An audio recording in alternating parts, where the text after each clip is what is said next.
we're going to do these photos, and we'd like to see all the African American designers in the audience up here, or all those who'd like to participate. Just want to think about this like, I think this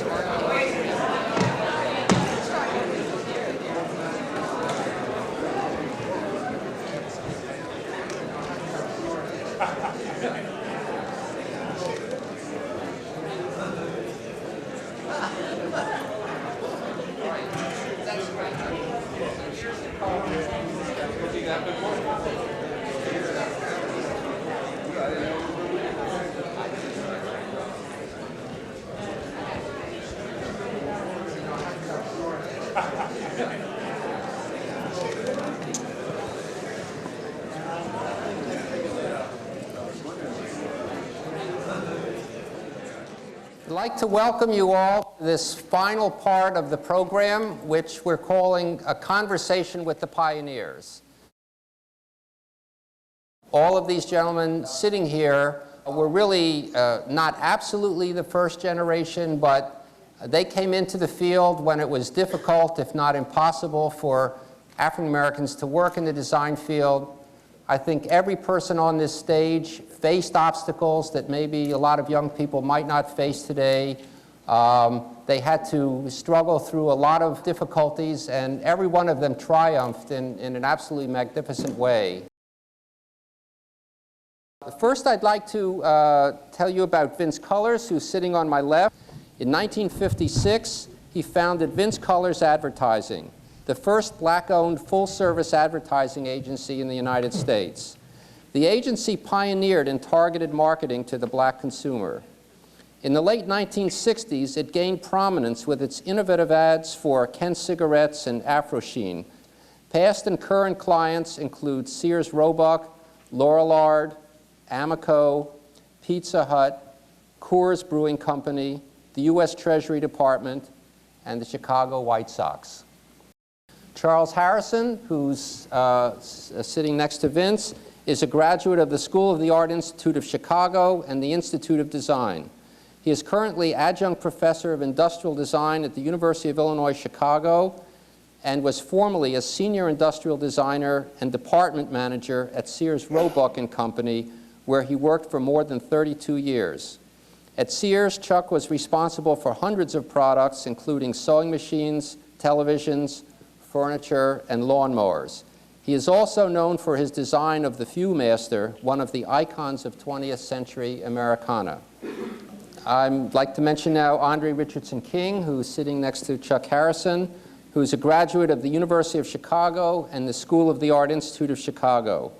He began his career at Skidmore, Owings & Merrill, where he was involved in establishing the firm's signage division. In 1981, he founded Andre Richardson King Designers, Inc., which specializes in environmental graphic design. Clients of Andre's firm have included the Museum of Science and Industry, Midway Airport, Miglin Beitler Developers, Tishman Speyer Properties, O'Hare International Airport, and the North Loop Redevelopment Project. Gene Winslow was a graduate of the Institute of Design in Chicago. He worked for a number of design firms here. He had his own firm at several different occasions, and he then became a vice president and one of the founders of Afro-Am Publishing Company, where he spent a number of years producing extraordinary visual materials. He worked also for the Supreme Life Insurance Company doing calendars and for a number of other clients. Next to Gene is Tom Miller, graduate of Virginia State University and the Ray Vogue School of Art. He spent more than 33 years as a graphic designer with Morton Goldschall Associates, one of Chicago's leading design firms, which he joined in 1954. The firm specialized in print design, corporate identity, packaging, and animated commercials. Clients with which Tom was associated include the 7-Up Company, Borg Warner, Arthur Anderson and Company, Brunswick Corporation, Carrollton Envelope, Joseph Schlitz Brewing Company, and Scott Forsman. Tom is also a distinguished artist, and his mosaic murals grace the foyer of this museum. Herbert Temple, sitting to the left of Tom Miller, attended the School of the Art Institute of Chicago. He's currently Senior Art Director at the Johnson Publishing Company, where he has been involved for somewhat over 35 to 40 years in all of the company's magazines, Negro Digest, Negro World, Ebony, Ebony Junior, and Jet, as well as with the book publishing division, where he designed the Ebony Cookbook, Negro First in Sports, and Legends of Africania. Herb has also designed the corporate symbol for Johnson Publishing, as well as logos for its cosmetics company Fashion Fair, and he has done more than 100 illustrations for the company's various publications. Leroy Winbush went to work as an apprentice sign painter when he finished high school in 1936. He moved on to do display signs for the Regal Theater, and then became the director of window display design for all the Goldblatt's department stores in the 1940s. In 1946, he founded Winbush Associates, a full-service design agency that eventually included the window displays for most of the banks on LaSalle Street among its projects. After 7 attempts, Leroy was admitted to the Chicago Art Directors Club, whose president he eventually became. His clients in recent years have included NBC, O'Hare International Airport, Neocon, Central City Productions, and the Bally Corporation. I'd like to ask some general questions and then some specific questions, and I would say whoever feels free to respond, please do so.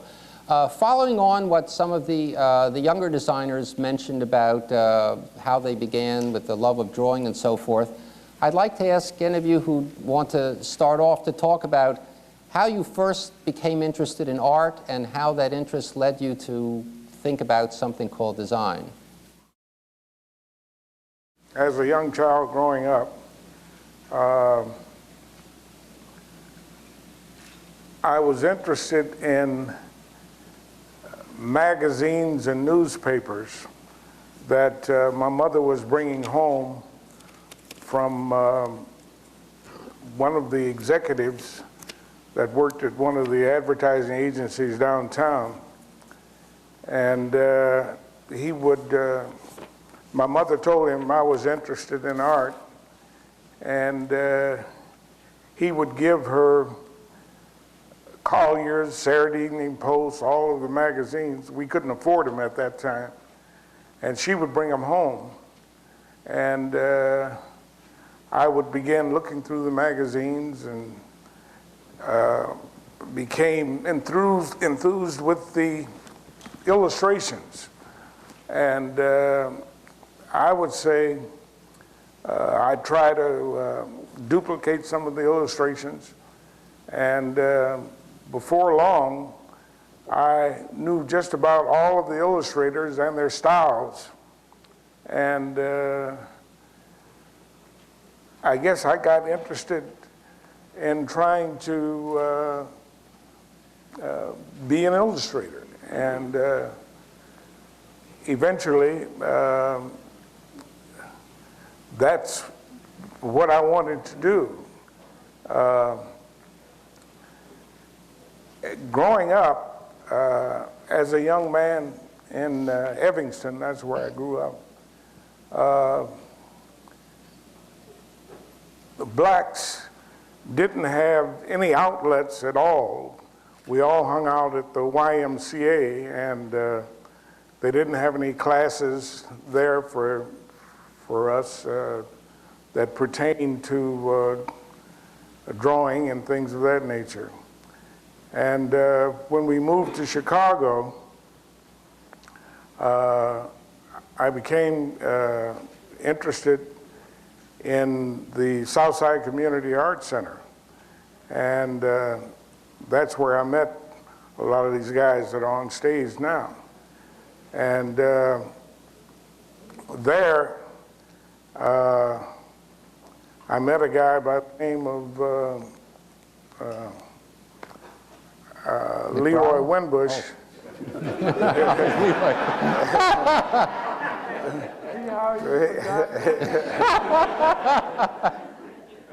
With Bill McBride, and these two men were instrumental in me, I think, developing my talent. And so I remember Bill McBride had a collection of E. Sims Campbell's drawings, He was a black cartoonist for Esquire magazine. And that really floored me. I didn't think that any blacks were involved in anything of that nature at that time. Neither did anybody else.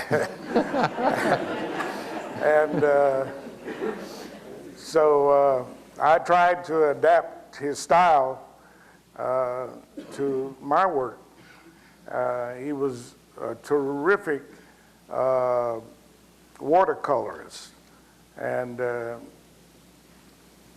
if any of you remember, there might be some older people here in the audience, that he was very famous for his harem scenes with beautiful ladies and the big fat harem guy. And so I don't know, I just developed a penchant for wanting to be an illustrator. And I pursued that throughout my career. Somebody else like to comment? Time. I'm going to go back to about 1935 or 36. All right. Leroy was still a young man. People of color were not in the arts. They were in medicine, education, law, and something that was called respectable.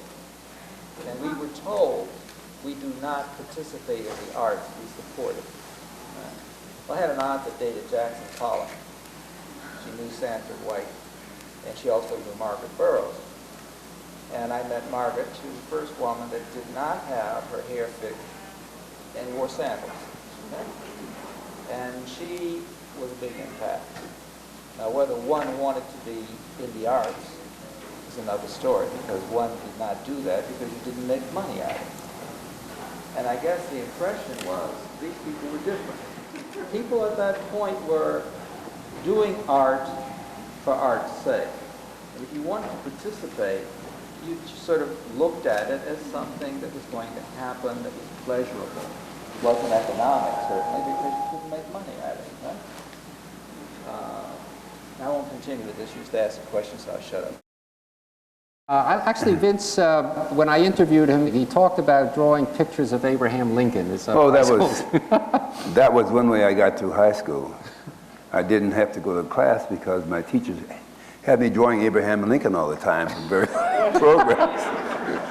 And then I found out that Abraham Lincoln was not quite the hero that we thought he was in terms of why we, as a people in America, are not in slavery. It was really an economic situation that brought that about. But we won't go into that because that's a little deep, I think, for this. So let me just say our involvement in the art business started as a fine artist when I was younger, and that ran out of steam because I couldn't make any money at that. And I decided to be a commercial artist, and I got into the advertising industry. And I'd say that make a long story short, because we don't have too much time. We got all these long-winded guys up here who haven't had a chance. But when I got into the advertising industry, I tried to get in it. There were no blacks in it.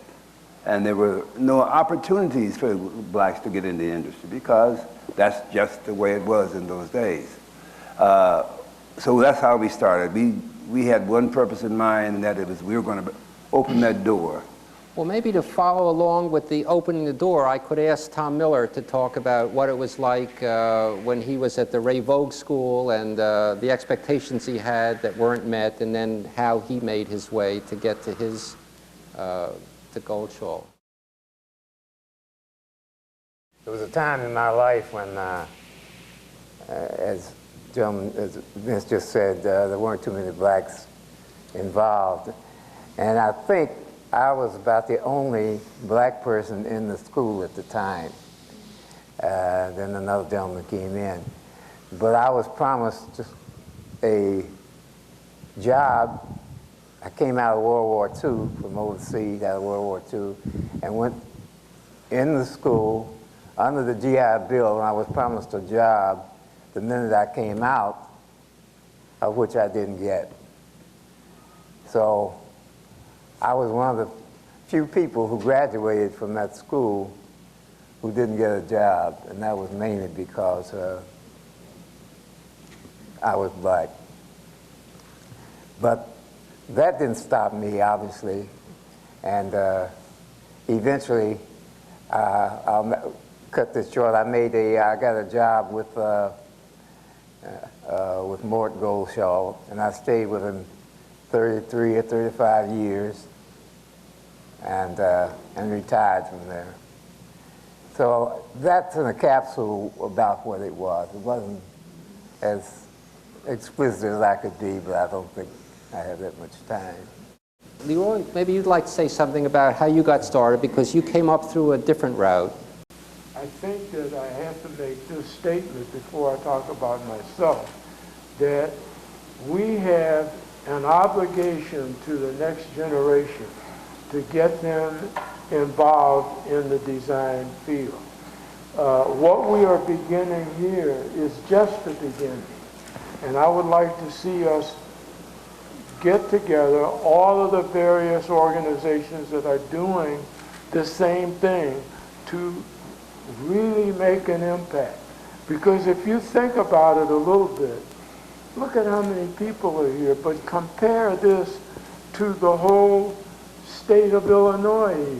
This is just 1/10 of 1%.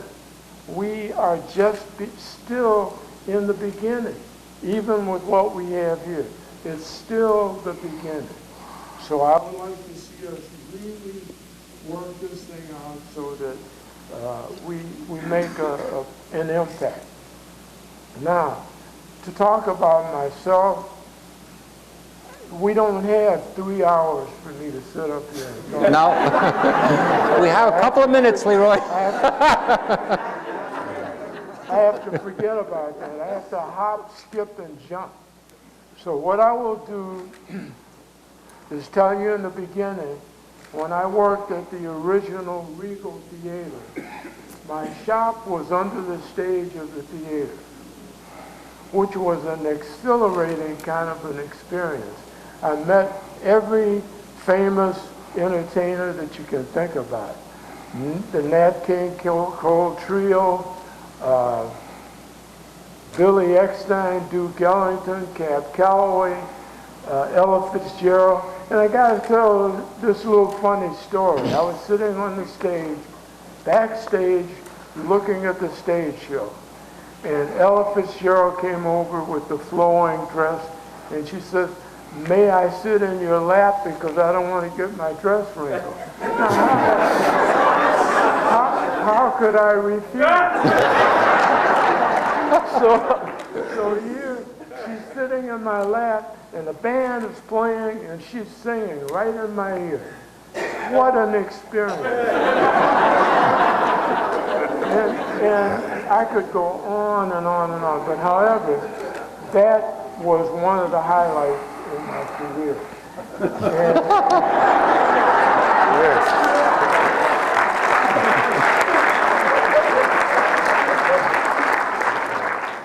And as I said before, I've had many other experiences like that or similar. And when I worked at Gold Blast, that was another thing altogether. It was unheard of at that time. I'm talking about, I have a picture of myself at my desk, and I looked at it real close, and the calendar over my head says 1942. That was the date that's on the calendar. So I had the opportunity to do a lot of things that we are attempting to do right here. And I have had what I would consider a very colorful career, and I'm still in it. I'm still operating and still learning and still making progress in this field. But I want to see us get a real force together and do what I said, make an impact. Well, we'll try, Leroy. Gene Winslow went to the Institute of Design, which just before he went and when he went, it was one of the most exciting schools in the country in terms of new ideas, in terms of form and so forth. And Gene did some really amazing worked there and had some amazing experiences. I wonder if you'd like to say a word or two about that.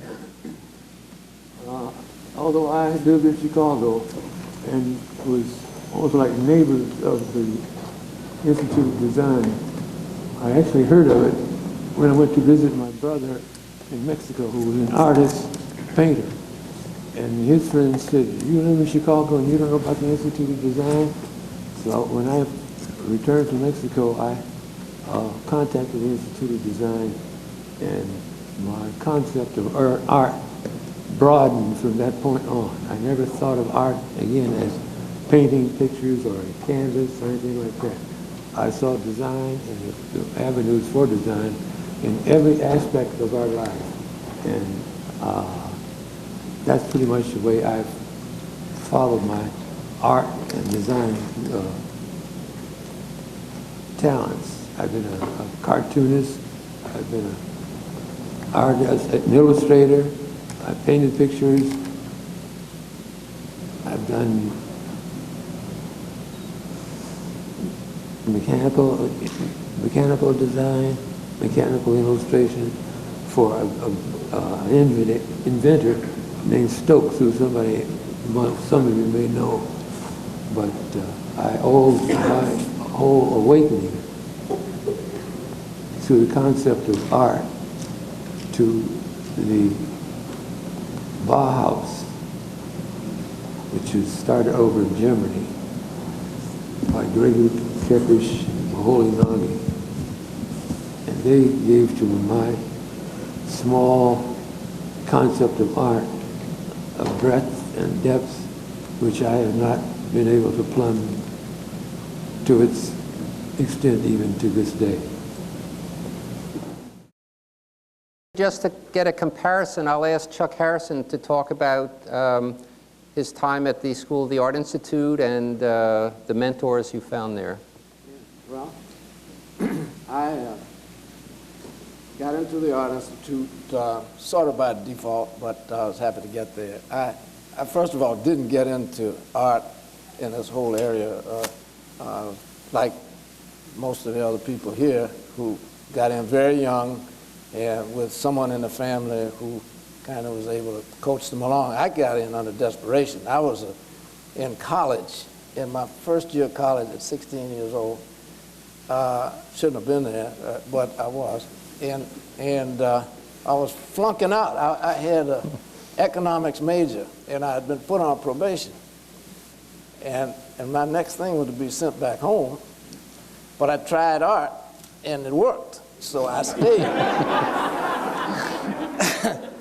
And my career, shortly afterwards, became an honor student and made my way from there. But I did get to Chicago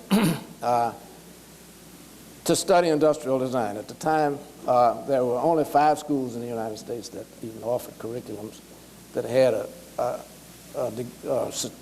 curriculum that had a credibility. It was Pratt Institute, Rhode Island School of Design, Carnegie Tech, School of the Art Institute of Chicago, and the University of Illinois at Champaign. And Champaign was the only state university in the United States that offered a curriculum in industrial design at that time. Well, I applied to all 5. It was a long waiting list because of all the veterans at the World War II to get into college. And I was accepted at the School of the Art Institute of Chicago and got right in. So that brought me to Chicago, and that's how I got it. Just another little note that I learned later was the reason why I got accepted at the School of the Art Institute of Chicago was that the school had a quota system where they only accepted 5 blacks each year for admission to the school, and they only had 4 when I applied. So, is that enough? Oh, okay. Well, my training at the Art Institute was very rich and very rewarding. And while I did go on later to the Institute of Design, the same school where Mr. Winslow was, I think most of my fundamental training I picked up at the School of the Art Institute was a little more practically oriented, I suppose, to a pipeline to employment than ID was. And I benefited greatly from both schools. But I think I got more practical fundamentals at the Art Institute because most of the instructors there were practicing designers who had studios or businesses, independent businesses, who only taught at the Art Institute part-time. At IIT, those were very rich philosophers and people who were very much involved in the education process and that scope of design that developed under the philosophy of the Bauhaus. They both were rewarding. Business. I had a couple of friends of mine that I went to, and we talked about forming an organization.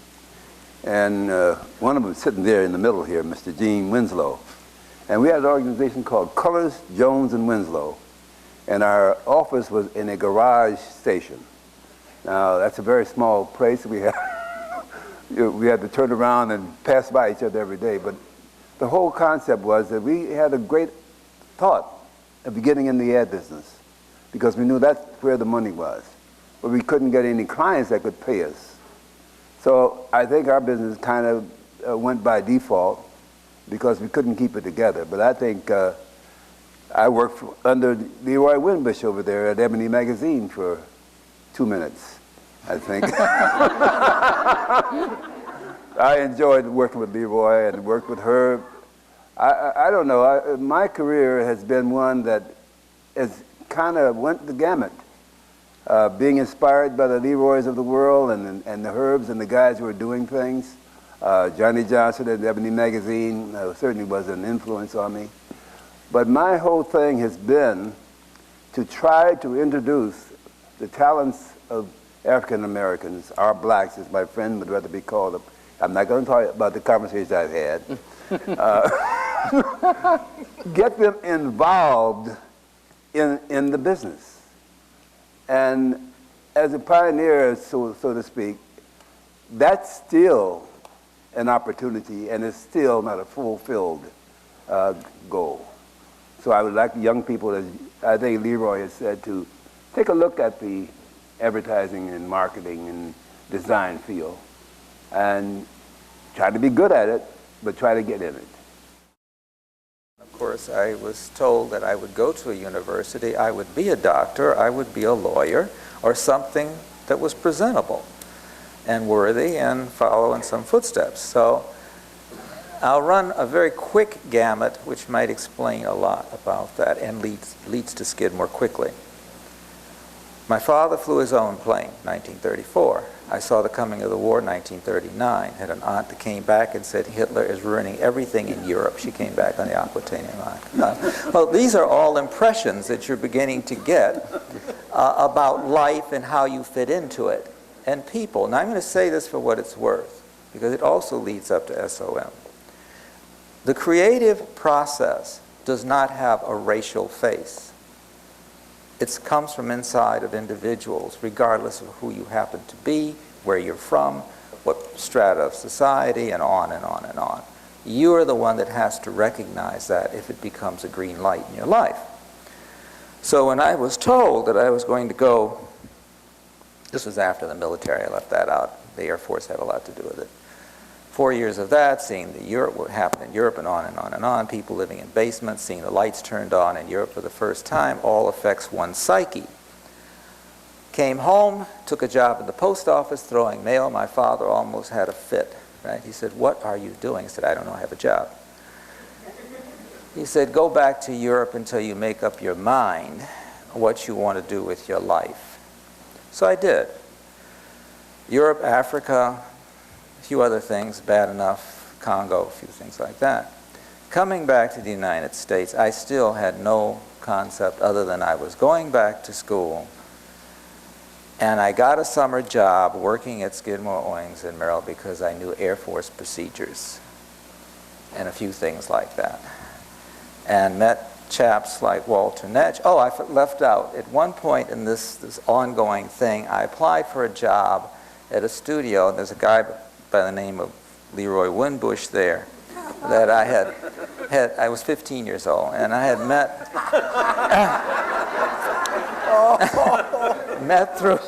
through a partner of his, a very sophisticated man named Mintrell Parker. Now, Mintrell absolutely, I don't think, knew anything about art or graphics. I can't say that because he just seemed to be like a rolling stone. But Leroy was working over a plywood table, and I walked into this dirty, dusty place over on Canal Street. And it was hotter than hell in there, too. And I said, I want to work here? Well, he didn't give me the job. He looked at me, maybe I was dressed wrong or my attitude or something. So I didn't see him again until I met my wife, right, on South America. We were on a ship of fools, and she was a guest, and I was a guest, and he was one of the perpetrators of the whole thing. And we were all nuts. In any event, getting back to Skidmore very quickly, Skidmore was, at that time, growing to be the largest architectural firm in the world. They didn't know it yet, but they were on their way. And I had an opportunity to work with Walter Netsch, who introduced me to Frank Lloyd Wright, who was still living at that time. So, getting on with that, we began to develop criteria for the future with architecture. Things like graphics, which we had print people in advertising to do that. I mean, you just didn't put a placard on a building because it destroyed the architecture. We would hope that the sky hooks, it would hold itself up, that we didn't have to worry about that because we were doing buildings. Signing became an add-on part of the architecture and the interiors. You learn to love materials. And I'm going to end with, it was the best, I won't end with it, but I'll add this. Skidmore was the catalyst for me to start a life with independence and without the support of my family. My grandfather cut off all of my money. He said, you want to do that? Fine, you do it yourself. And I got a job the first time on Torrance Avenue in the Ford rolling plant, right, of which my hands never recovered from. But it proved a point. You can do it, right, if you want to. And Skidmore happened to be a good catalyst. There's a lot of hard bricks in there, a lot of glass ceilings. I mean, and there was an Indian chap by the name of Faz Khan. I'm saying this, and I'm going on for a reason because of our conversation a little while ago. We may be black people, we may be Indian people, but we are an American group. The Japanese are Japanese, the British are British, the Germans are Germans, the French are French, the Italians are Italians. We're the only people that splinter ourselves up instead of being a people. Creative people, thinking people, a society, and we have to teach our children that. So ultimately, that's what Skidmore gave me. Thank you. I mean, I had to get that off my chest because we were talking about that. Excuse me. I'd like to actually ask Herb Temple and then Leroy to talk a little bit about the early days at Johnson Publishing. I think what we have to take into consideration is that we came up in an era that everything was segregated. And living in the black community, as we did at that time, you had no contact with the white world at all. I remember walking down Michigan Avenue, and you very seldom saw any blacks on Michigan Avenue. All the blacks were on Wabash and State. And in the black community, the buses were segregated, the streetcars were segregated, the cabs were segregated. All the stores were owned by white folks. And you might find a little barbecue place over here, a barbershop, or a hair salon for women in the black neighborhoods that were owned by blacks. But everything was controlled by whites. So that affected you psychologically. You didn't go downtown because everything was on the south side, even your movies. That's not the only reason you didn't go downtown. Pardon? That was not the only reason you didn't go downtown. You weren't necessarily wanted downtown. Well, you wasn't wanted downtown, that's true. And so you can see what kind of environment we were growing up in at that time. And so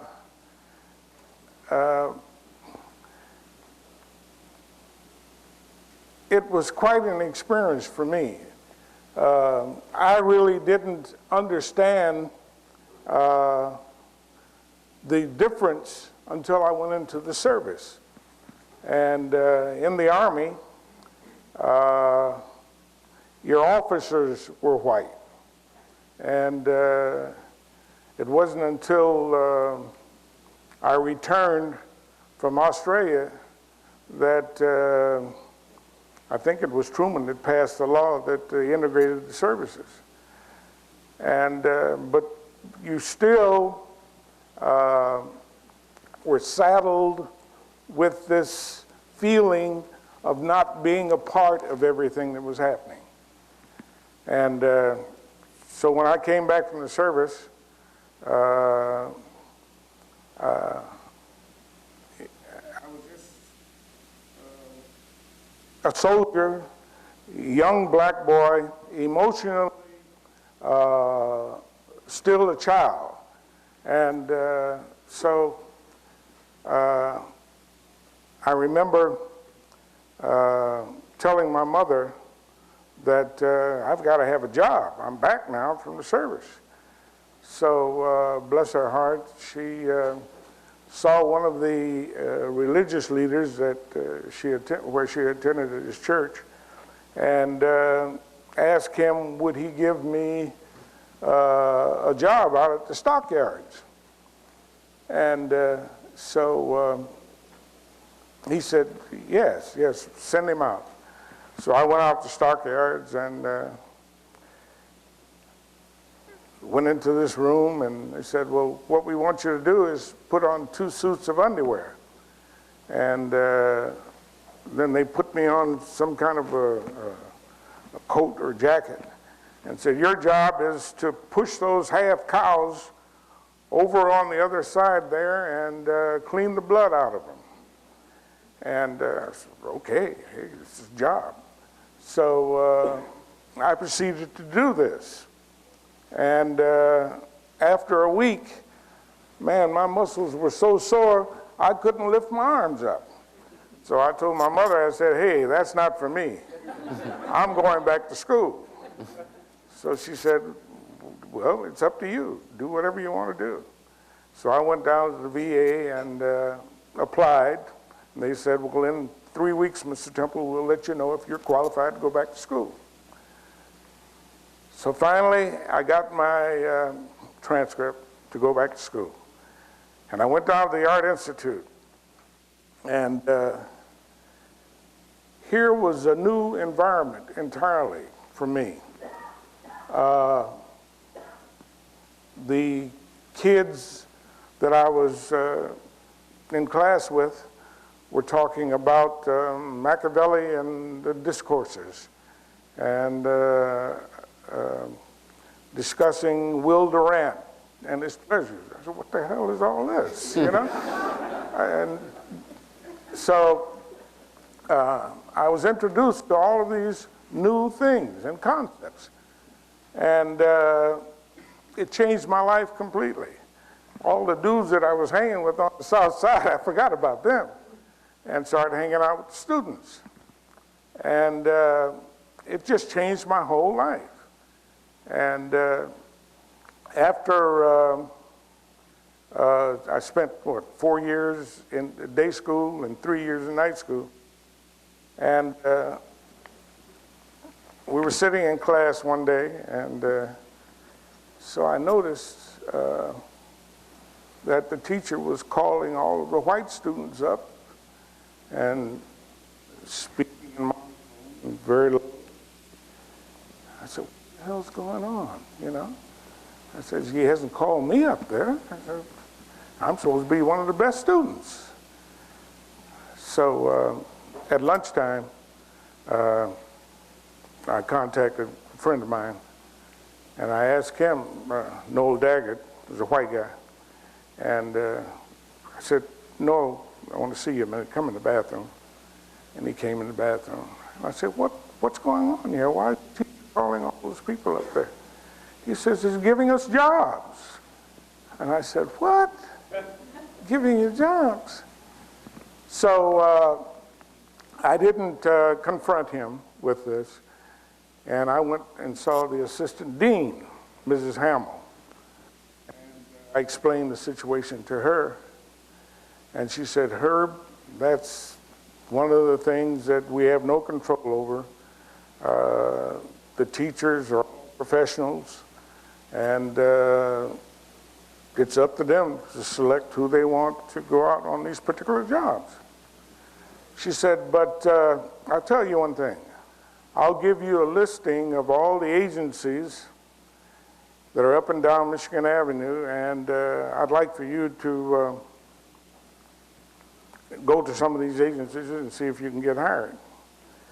Well, naturally, my work was, as they say in the game, you're just a little too qualified, and we can't use you, you know. So I got this from about, I guess I went to about 7 or 8 agencies, and I didn't get hired. And I went back to Mrs. Hamill, and she said, well, Herb, I have another place I'd like to send you, and it's at the Food and Container Institute. That's a division of the quartermaster. And I said, okay, I'll go. So I went out there, this guy, I'll never forget his name, Mr. Hamlin. And he said, well, I like your work here, but I don't know if we can hire you. I'll have to talk over with some other guys. I'll give you a call. So what he did, the teacher had sent 2 of the students that I was in class with to the quartermaster. And so Hamill went in and asked these white guys that I was in school with, look, there's a black guy that applied for a job here, and his work is pretty good, and I'd like to know if you guys want to work with him. And they say, well, who is he? He said, Herb Temple. He says, my God, yes, we were in class with him. Sure, he's all right. So I got a call, and that's how I got hired. Gene made a very interesting move in his career. He started working for white firms, and then at a certain point, you turned into the black community, and you began to develop sort of a new phase of your career with Supreme Life calendars. And I remember when I talked to you, you said that the Afro-Am was just an incredible experience. I wonder if you could share a little bit about what it was like why you went that particular route and what satisfaction it had for you to do these incredible portraits and so forth. Yeah, there was nowhere to go for young black artists, whether it was commercial or fine, and I could find no openings in either area. And so I set out to sort of create an area. One of the lacks, as L-A-C-K, I saw in the black community was in the educational field. And so I started a series of black portraits of well-known blacks in the past, and I sold them to the school systems. So at present there are at least 25 portfolios of blacks famous in 10 different areas. And I made those and sold them as part of my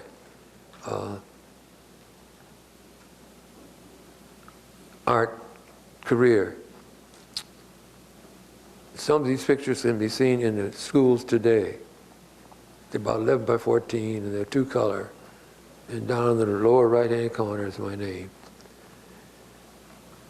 And to this day, the Afro-Am is one of the few firms that created materials on blacks, for blacks, by blacks. And soon our portfolios, which some of you may still see, were still sold almost every school system in the United States. On the basis of that, I branched out as a freelance designer, advertising art. And in that capacity, I connected up with Colors and a fellow by the name of Jones. And we got our experience in advertising art with a little an outfit called Colors, Jones, and Winslow, which lasted about as quick as we could say the name.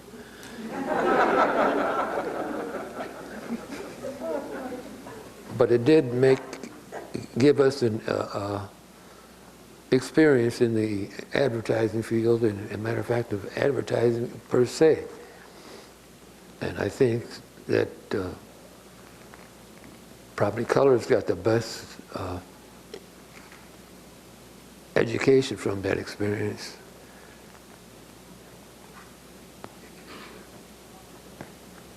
But that's about this.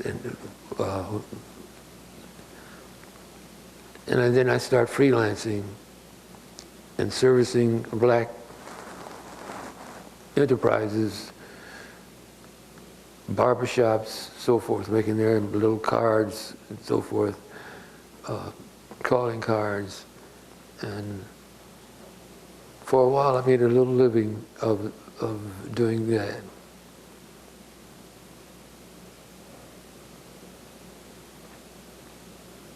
As a matter of fact, up until recently, it was one of the ways I was making my living until I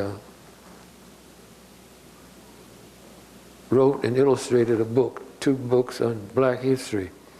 One's called Great Negroes, Past and Present, which we got accepted into most of the school systems throughout the country.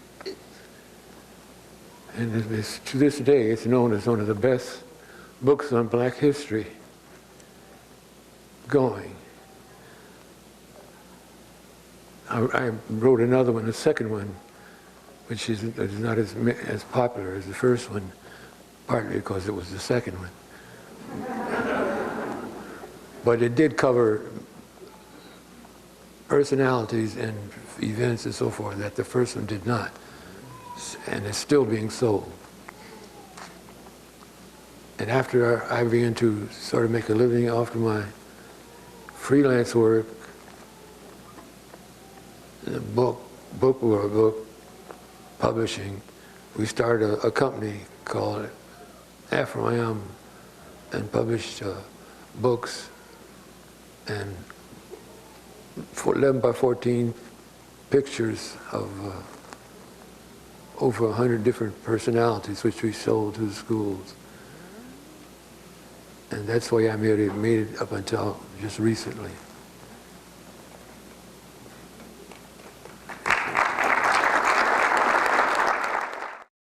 I'd like to go to Tom Miller and have Tom Miller talk a little bit about his experience at Goldschall. And you might want to say something about your work with 7-Up, which has come to some prominence, but just generally all the different things you did there, because you worked in so many areas. I was given a lot of leeway at Goldschall, being the only black person on the board. And some of the things that went on was, for an example, the 7-Up thing, that was a result. I'll just give you an idea of how we designed and how we delved into the design aspect of the field. Those bubbles, those 7-Up cartons and cans were were bubbles. And that was the design of the 7-Up at that time. It was a takeoff from bubbles, but they were just made into dots. And the same thing was prevalent with, say, Motorola. I worked on Motorola back in the 50s, and it was made up of a lysogyl. A lysogyl being a part of an oscillogram, went up and down like this, just almost like an electrocardiogram going like that. And so what the firm did was they made the 2 points and then put 2 perfect ovals underneath. And that's what you have for your Motorola trademark right now. And I was just giving you a rough idea as to how some of the things were designed, like International Minerals and Chemicals. It's a big 3-leaf clover, and inside of the clover, well, I won't go into that one because that was quite a long ways to explain. But a lot of the things were I could go through. You know, there's been so many years ago, but I do know that we had to use every analytical part of design, and we used a lot of the Bauhaus. If you work in a major corporation in America today, or at any point, there's so much going on there at all levels. And truthfully, I never really understood all the different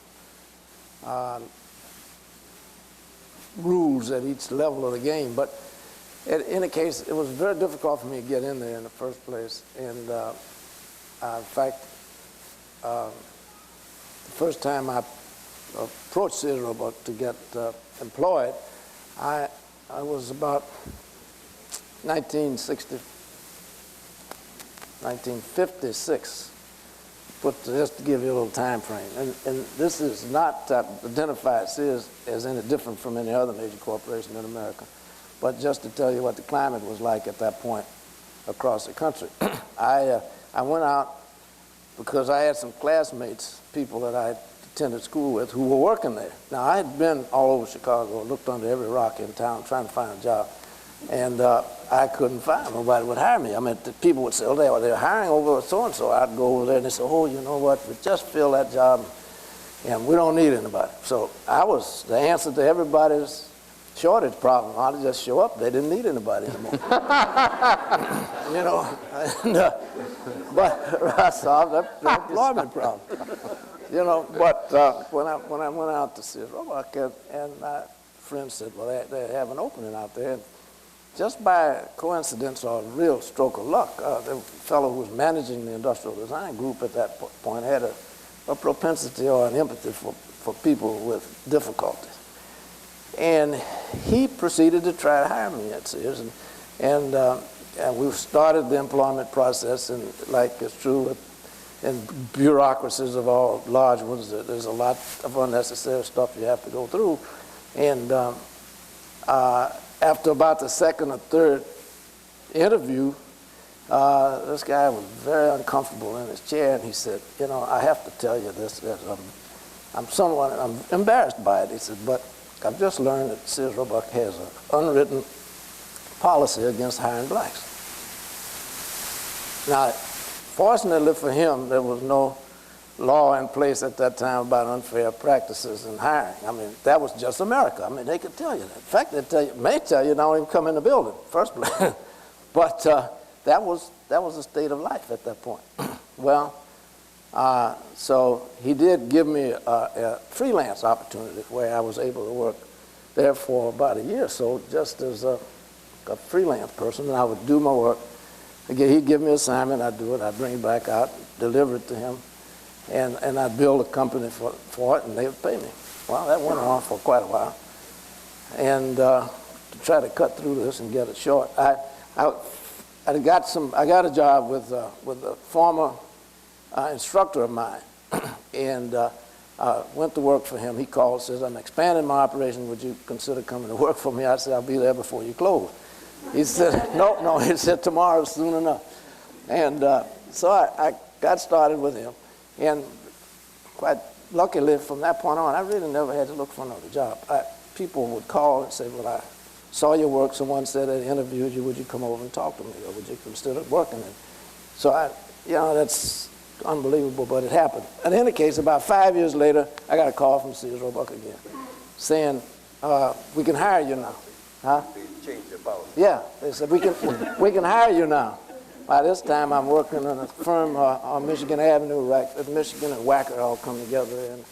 And I'm the straw boss there. I'm feeling pretty good. Got 2, 3 guys reporting to me. And I told them, I said, I don't need you now. I mean, I've got a good job.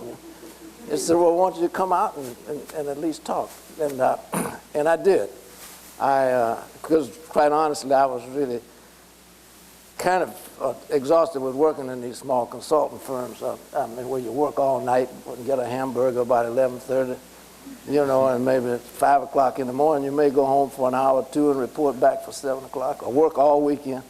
And I knew there were other guys that I talked to who worked in these corporations. At 5 o'clock, they'd reach over and pull that cord out of the wall and, fold it up, put it, and go home, and everything was over. The next morning, they'd come back, take the cord out, plug it in, and work.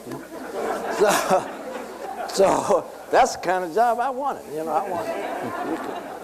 You could have vacations and all that. So anyway, try to make it short. There were a lot of tough times there,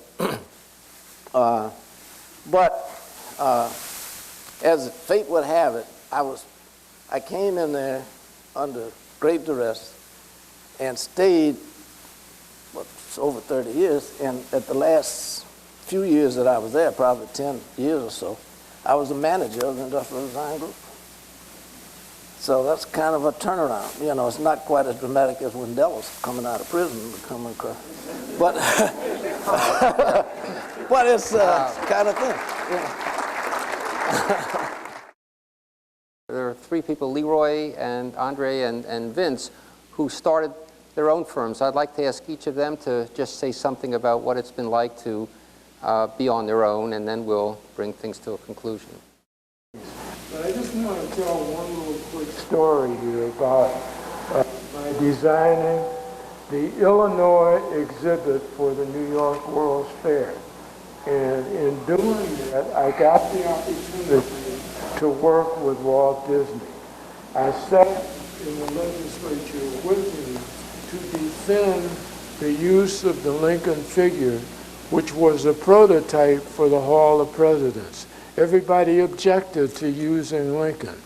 And Disney stood up and he said, word for word, during my lifetime, I have never designed anything in bad taste.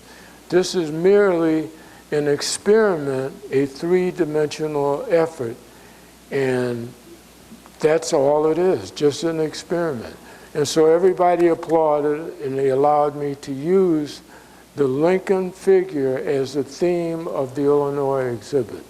I thought I would like to mention that because years ago I used to sit and dream about meeting Walt Disney, but I never thought that I would get that opportunity. And that was a great one. And one more little short thing. I heard people here mention Frank Lloyd Wright. Frank Lloyd Wright and I were sitting and talking. He said, you know what we ought to do? I said, no, what? He said, we should cement the whole thing over and start over all over again. So I just wanted to give you those 2 little examples. Okay.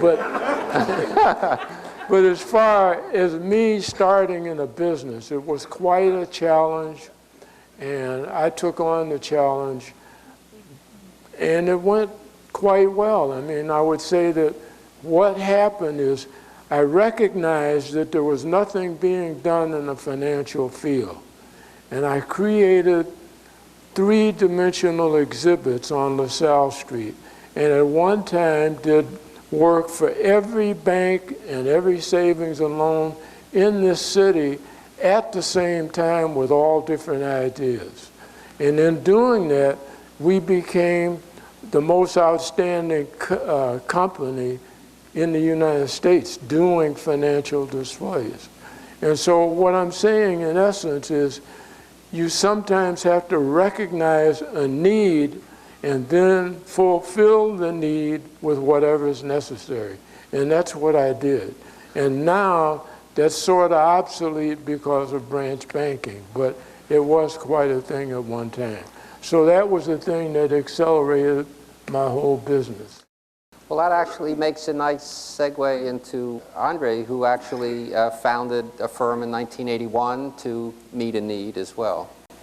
Well, before I get into that, I have to tell Leroy I did the facade for the Illinois Pavilion that those figures went in. We did the building that you put the figures in. Oh, that was okay.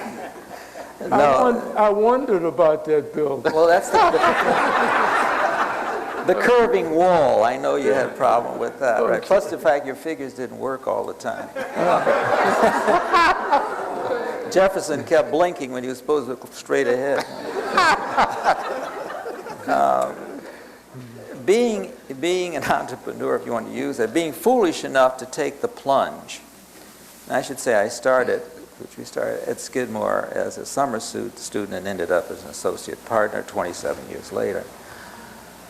And the glass ceilings, if you want to call them that, you crash through them when you get ready. But the bruises that you get in breaking through those things and the reasons why leave a lot of scars. You know, breaking glass just cuts the hell out of you. Cuts your heart out in a way. Being with a large corporation, as free as one might want to be, there's always a reason why there's going to be limitations, financially, professionally, or otherwise. And this has something to do with starting my own firm. Prior to me becoming an associate, I was a participant in the partnership. And the ladder up called for each one of the general partners to give you a vote of confidence. One black ball and you were out. Well, the day before elections came up, I was told that I was in. I had 16 out of 16 votes from the general partnership. The day that it was to be posted, I was called into Walter Netch's office, Myron Goldsmith, and there was a man by the name of Bruce Graham. He knows him very well. I was told that I was not going to be promoted because they needed someone to go to Washington, D.C. to work on the Pennsylvania project, and they couldn't send me. I don't have to tell you why they couldn't send me, but they weren't going to. So they sent someone else in my place. Well, that was the beginning. I went out and threw up. I walked down the Chicago River from the Inland Steel building, leaned over the railing, and just upchucked. Well, shortly after that, I was elected to the partnership, and on and on and on. Well, that had already left. That was the final glass blade that kind of gets you wherever you hurt, okay? You have 7 weeks of vacation you can't take. I take that back because I was never able to pull out a plug. I was living on airplanes, eating garbage for food, didn't see my family half the time because you were trying to do what you had to do, okay? So when I decided to leave the firm, the same man, I walked into his office, and I won't tell you all of the words, but it wound up like, you put your pants on every morning just like I do, and I make more money, right, in my division than all your fairies out there that you've got in your interior design department. That's part of the conversation, okay? Oh, boy. Because remember one thing, creative or not, it's all about money. Don't ever forget that. It's Right. all about money. I don't give a damn what color you are. If you bring home the bread, they're going to listen. Well, I walked out of the firm with 2 children in the university, a wife that did not work, a live-in maid, and 3 automobiles, okay? Well, I'll tell you, the children thought I'd lost my mind. My wife just looked at me in stark amazement, right? I had, at that time, no clients. I took a space and a responsibility for $100,000 on the rooftop of an old building for $7 a square foot and decided I was going to be in business. The one client I thought I had backed out, okay? The second one, Bennett and Conwell, a guy named Marshall Bennett, gave me a piece of paper and he said, if you can deliver this in one sheet, tell me how much you want, you've got the job. And that's how ARK was born, right? I never borrowed a dime from anybody, right? My children got put through school and all the rest of it, and it wasn't easy. You know, it's a whole lot of heartbreaks along the way. They're going to kill you. These guys out here, you know, Victor alluded to it a little while ago. We develop in different ways. I'm still working, although my daughter is now the president of our firm. I've retired basically from that and act as a consultant. I work for her. But we are involved in development, financing programs for projects for the city and private industry. We're presently looking into decent middle-income properties on the south side of Chicago. All right, now there's a lot of interest. The south side of Chicago is the hottest property in this city right now. And developers are coming in as fast as the sharks can get in the tank, I tell you, right? So if you guys want to really find out where it's at, you start looking at what's happening in the south side of the inner city, because it's coming back. And it's the imagination, it's a form of art, we do what we want, we're developing. Maybe I can answer this question. I guess I started in business out of sheer frustration, perhaps anger, differently than Brother Harris over here, or Leroy, or anybody else. Mine was just being angry with the way the system was manipulating me, right? Manipulating me. I was making money, I was a success for the firm, 27 years in a firm, and then they send somebody else to Washington, right? I earned that spot, and I didn't get it. You're going to get the last word. Well, I'm not going to keep you up. If I tried to tell you my story, it would take you at least a week sitting here going over the various things that we've been in to start an advertising firm in this environment. But all I can say is I'm very proud to be sitting here with these gentlemen, some of them who I've never met, some that I've heard of, and to say one thing that Leroy, you know, my friend there, Winslow, sitting there in the middle, I'm so proud that he could make it here and talk with us.